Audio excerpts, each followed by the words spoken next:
Le Rafale. Rien que le nom, il évoque quelque chose, non? C'est un nom qui a largement dépassé le simple cadre de l'aviation française pour devenir une véritable référence mondiale.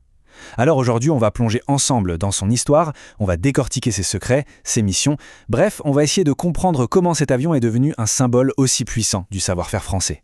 Voilà la bête, il faut l'avouer, c'est plus qu'une simple machine de guerre. C'est presque une sculpture aérodynamique, taillée pour maîtriser le ciel. Mais attention, derrière cette élégance, cette pureté des lignes, se cache une histoire de défi, d'innovation et surtout d'une volonté de faire. Un coup de vent comme une détonation. Honnêtement, difficile de trouver une meilleure image. Parce que le Rafale, il n'est pas arrivé sur la pointe des pieds. Non, son apparition, ça a été une vraie déflagration dans le monde de l'aéronautique militaire. Un coup de vent qui a tout simplement balayé pas mal de certitudes à l'époque. Allez, on entre dans le vif du sujet. Pour vraiment saisir ce qu'est le Rafale, il faut revenir au tout début. Et croyez-moi, sa naissance, ça n'a pas été un long fleuve tranquille, loin de là. C'était un pari, et même plus que ça, un pari carrément audacieux de la part de la France. Alors, imaginez un peu le contexte. On est à la fin des années 70. L'idée de base, elle est plutôt bonne. Plusieurs pays européens se disent « Tiens, si on créait un chasseur unique ensemble ». Sauf que, très vite, on se rend compte que les visions ne sont pas du tout les mêmes. Le projet commun commence à sérieusement tanguer, surtout pour les ambitions françaises. Et là, en 1986, le prototype Rafale A décolle pour la première fois. Et ce décollage, c'est bien plus qu'un vol d'essai, c'est le symbole d'une rupture définitive. Et voilà, on met le doigt sur le cœur du problème. C'est là que tout se joue. D'un côté, les partenaires européens qui voulaient un très bon avion, oui, mais un avion plutôt spécialisé dans la défense aérienne. De l'autre, la France, qui, elle, avait une exigence bien différente. Il lui fallait un véritable couteau suisse, un avion capable de tout faire et surtout, capable d'emporter l'arme nucléaire. Et ça, pour la souveraineté française, ce n'était tout simplement pas négociable.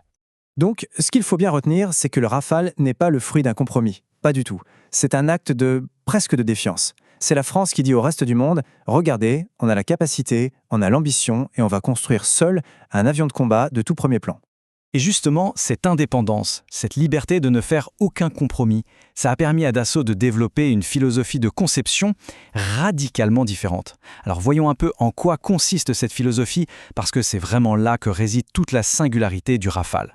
Alors, le mot à retenir ici, c'est omnirole. Et attention, il y a une nuance très importante, ce n'est pas la même chose que polyvalent. Un avion polyvalent, en gros, il sait faire plusieurs choses. Mais un avion omnirole, dans la philosophie de Dassault, c'est un avion qui non seulement sait tout faire, mais qui excelle dans chaque domaine. Et le plus fou, c'est qu'il peut passer d'une mission à l'autre en plein vol. Et regardez ce que ça veut dire concrètement. Ça veut dire que vous avez un seul et même avion qui, le matin, peut intercepter un chasseur ennemi à très très haute altitude, et l'après-midi, voler à quelques mètres du sol en rase-motte, ou encore décoller du pont d'un porte-avions pour aller faire une frappe chirurgicale. C'est ça, sa force. Une flexibilité absolument totale. Mais ce qui rend le Rafale si redoutable, ce ne sont pas seulement ses muscles, ses moteurs, son agilité. Non, son véritable avantage, c'est son cerveau. Son architecture électronique elle était tout simplement en avance sur son temps. Alors, décortiquons un peu cette technologie. D'abord, le radar ESA. Pensez à des yeux de lynx, capables de voir tout très loin et de suivre plein de cibles en même temps sans se faire repérer. Ensuite, son ange gardien, le système Spectra. C'est un bouclier électronique invisible qui détecte les menaces, qui les brouille, qui peut même créer de faux échos pour semer la confusion chez l'ennemi. Mais la vraie magie, le coup de génie, c'est la fusion de données. Le système rassemble toutes ces infos et les présente au pilote sur un plateau. Résultat, le pilote n'est pas noyé sous les données. Il a une vision claire, unique de la situation. En clair, il ne devine pas, il sait. Bon, toute cette technologie, c'est bien beau sur le papier, c'est impressionnant, mais la vraie question, c'est est-ce que ça tient la route dans la réalité du combat? Eh bien, c'est justement là, sur le terrain, que le Rafale va véritablement forger sa légende. Clairement, le Rafale n'est pas un avion de parade. Il a été mis à l'épreuve, et pas qu'un peu. En Afghanistan, dans des montagnes hyper complexes, il a prouvé sa précision chirurgicale. En Libye, il a mené des raids de plusieurs heures, montrant une endurance juste exceptionnelle. En Irak et en Syrie, face à Daesh, il est devenu un des piliers des opérations. Et n'oubliez pas sa version marine, qui a montré qu'elle pouvait opérer sans problème depuis le pont d'un porte-avions, probablement l'un des environnements les plus hostiles et exigeants qui soient. Et c'est vraiment sur ces théâtres d'opération que la promesse du papier est devenue une réalité de combat. Mission après mission, le Rafale a prouvé qu'il n'était pas seulement performant, mais aussi, et c'est capital, qu'il était incroyablement fiable et robuste. Et cette réputation de dur à cuire, croyez-moi, elle va se révéler absolument cruciale pour la suite. Parce que oui, malgré tous ses succès sur le terrain, son histoire commerciale, elle a été, longue et compliquée. Pendant des années, c'était le désert. Personne ne semblait vouloir de ce bijou de technologie. Et les critiques fusaient de partout. Trop cher, trop ambitieux, trop français. C'était toujours la même rengaine. Un avion brillant, tout le monde était d'accord là-dessus, mais un avion qui semblait taillé sur mesure pour la France, sans le moindre compromis pour l'export. Résultat, pendant près de 10 ans, le carnet de commandes est resté désespérément vide.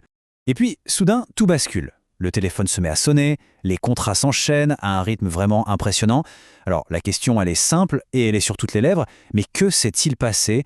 Pourquoi ce revirement aussi spectaculaire ? Eh bien, la réponse, elle tient en quelques points qui sont finalement assez logiques. Premièrement, la preuve par le feu. Les clients potentiels ont bien vu que le Rafale n'était pas un avion de salon, mais une machine de guerre qui avait fait ses preuves et qui était fiable. Deuxièmement, l'argument économique est devenu évident. Pourquoi s'embêter à acheter, maintenir et former des pilotes pour 3 types d'avions différents quand un seul, le Rafale, peut tout faire ? Et enfin, et c'est peut-être le plus important, les acheteurs ont compris que ce n'était pas juste un achat ponctuel. Non, acheter le Rafale, c'est un investissement stratégique sur 40 ans, avec la garantie d'avoir des mises à jour régulières pour qu'il reste toujours au top. Et ça, ce graphique l'illustre parfaitement. Regardez la diversité des clients. L'Égypte, l'Inde, le Qatar, la Grèce, les Émirats, ce sont des pays avec des environnements et des besoins stratégiques parfois très différents, et pourtant ils ont tous convergé vers le même choix. Le club des utilisateurs du Rafale est clairement en pleine expansion. On arrive donc au terme de notre analyse. Et ce qu'on peut dire, c'est que le parcours du Rafale, de cet isolement des débuts jusqu'au succès mondial d'aujourd'hui, eh bien ça en fait beaucoup plus qu'un simple avion. Oui, il est devenu un véritable symbole. Le symbole de ce que la France est capable d'accomplir quand elle décide de suivre sa propre voie, même si cette voie au début est plus difficile, plus solitaire. C'est le symbole d'une maîtrise technologique, de cette capacité à concevoir des systèmes qui comptent parmi les plus complexes au monde. C'est le symbole d'une ingénierie de précision, d'un savoir-faire unique. Mais par-dessus tout, il reste l'incarnation de cette indépendance stratégique qui est si chère à la France. Et vous savez, le plus fascinant dans tout ça, c'est que l'histoire est loin d'être terminée. Les futures versions, les futurs standards promettent déjà d'être encore plus redoutables en intégrant les technologies de demain. Le Rafale n'est donc pas seulement le meilleur avion militaire français. C'est, et ça restera, un véritable chef-d'œuvre du ciel, dont le nom, c'est une certitude, continuera de résonner pendant encore très longtemps.